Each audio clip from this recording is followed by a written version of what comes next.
Stitch Cuties, it's Brittany with Stitches of Love Quilting, and in this video tutorial, we are going to make this darling watermelon block, which is block 8 of our Happy Place block of the month. So by now you know the drill. We are going to read through the pattern, and I like to organize my pieces in order of appearance. So you can see over on the left, I have all of my pieces organized by step, and then on the right side, I have all of my beautiful colors of my threads laid out in order that we're going to use them, so I don't have to think. And so with that being said, let's get going. So the very first step, your machine stitches your center outline. Sorry, I want to hang my pattern up for myself. I keep it right beside me. And we are going to simply take our piece of fabric and we're going to fold it in half one way, in half the other way, so in quarters. And that first little T is in our hoop, and we're just going to put this right in place. There we go. And there we go. So you can use your 3M transport tape to hold it in place. Let me get where you can see inside. See, 3M transport tape. Or you can use your sew tights, which are super handy dandy. So I'm just going to put that right up at the very top. And I'm going to go a little bit to the left because I know this goes really high, that watermelon on my fabric. And then I'm going to come down here, and on the bottom, let me get where you can see it, we'll put our bottom sew tight, and that's plenty to hold it in place. And so what we're going to do is keep put white thread on our machine right now, and we're going to keep that in all the way until we start doing our fun color changes. So let's get our first round of applique outlines. Alrighty, so we have our very first outline, which is this big piece number 1 of our watermelon. And we are going to put that right in place. Make sure I have it up high enough.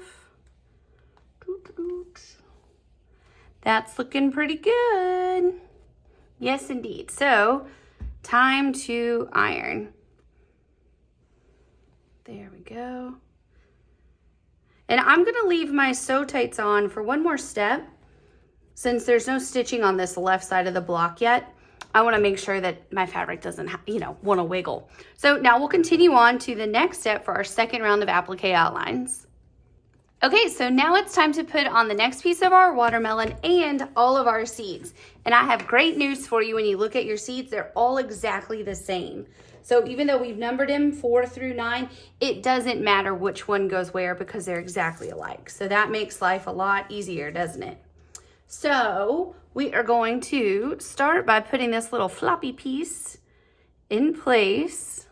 So, and it lines up exactly at the top with your red piece. And then I'm just going to gently scooch him into place all the way around.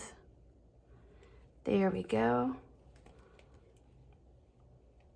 And he's going to want to naturally just lay in place. You just got to finagle him a little bit. Because he's so long, he gets kind of floppy, if you will.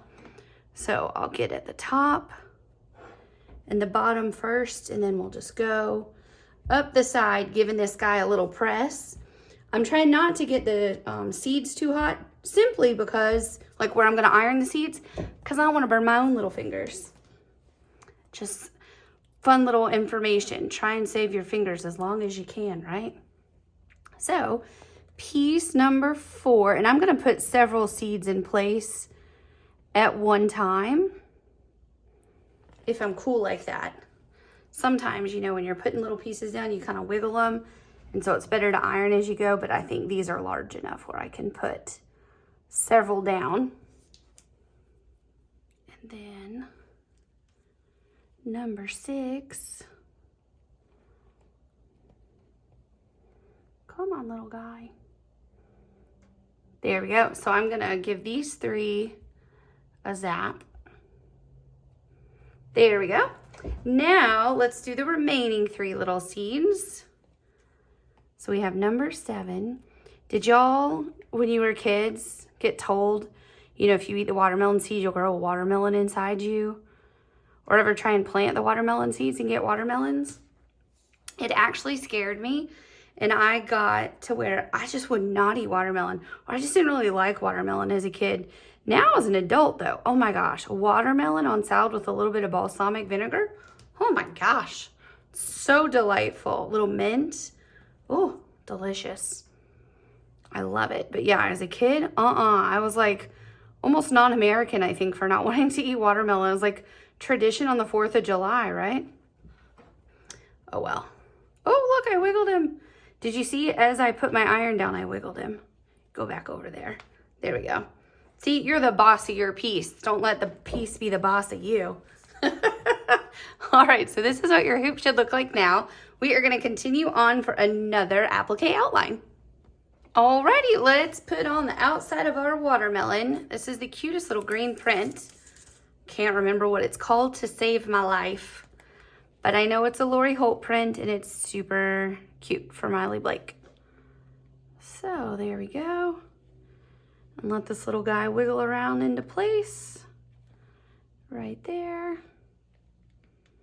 And, whoop. Oh, did you see my left hand wiggle? Oh my goodness. Oh my goodness. That looks good. So just like I did the other long piece, I'm gonna go at the top. And then I'll do a little at the bottom. And now I'll go up the side. There we go. So now we'll continue on for our next set of applique outlines, which we're gonna start building our house. Alrighty, so now we have some stitching over here on the left, so I'm gonna take my sew tights off. I just left it a little longer than I normally do on this block. Since all the action was happening over here, I didn't want my fabric to get any ideas of flipping and flopping on the left side. So there we go, set these aside. Now we are going to put our little chimney on, piece number 10, and that overlaps just a bit onto our watermelon, which is why we couldn't put them on until now. And then our little house, is that the cutest color? Oh my goodness. I think I say that every month for every block, but y'all, they're just, I mean, it's cute. What can you do? It's adorable. And then let's give a press. Press our house. So you wish it was this easy to build a house or to remodel a house? Just iron it in place. That would be awesome. Okay, let's continue on for our next round of outlines. Alrighty, so this is our last round of pieces to iron on. So we start with our roof. Oh my gosh, the gingham, you guys, killing me. It's really hitting me hard today how cute it is. So we'll put this in place, our pretty little roof, and it goes all the way onto our watermelon. There we go. Then we'll do our door, which this fabric is not directional, right? Like it goes both ways, like the flowers alternate direction. So whichever way you think your door looks good is the way you should put it. For some reason, I think this way because that kind of makes me think it's like a doorbell or a door handle. I don't know. That's silly of me. So there we go.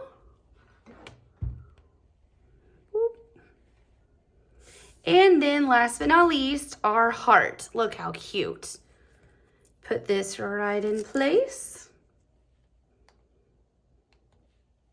That's such a beautiful red, isn't it? And then we are ready for all of our thread color changes. So in the video today, I'm not going to stop and talk about every single thread color change because we're on block 8. I think by now y'all are used to changing your threads and you have no problem at all. But I'll just review them real fast. We're gonna do bayberry red, then we'll do the peach, then we have avocado, then black, then dark brown, then we have light teal, turquoise, and then we end with true red. So I'm gonna go through all of my color changes on my machine. You do the same thing and we'll meet back up to take a look at how cute it looks all done. And just like that, you are all done. Let's take a look from top to bottom. So absolutely adorable. All stitched out on your embroidery machine. So as always, you will use your placement guide and your ruler. You can use any ruler, but I like the Cute Cuts ruler, and you will trim your block down and of course tear away all that fun stabilizer, and then you are ready to eagerly await for your next box to arrive in the mail. As always, if you have any questions, don't hesitate to reach out. Happy stitching!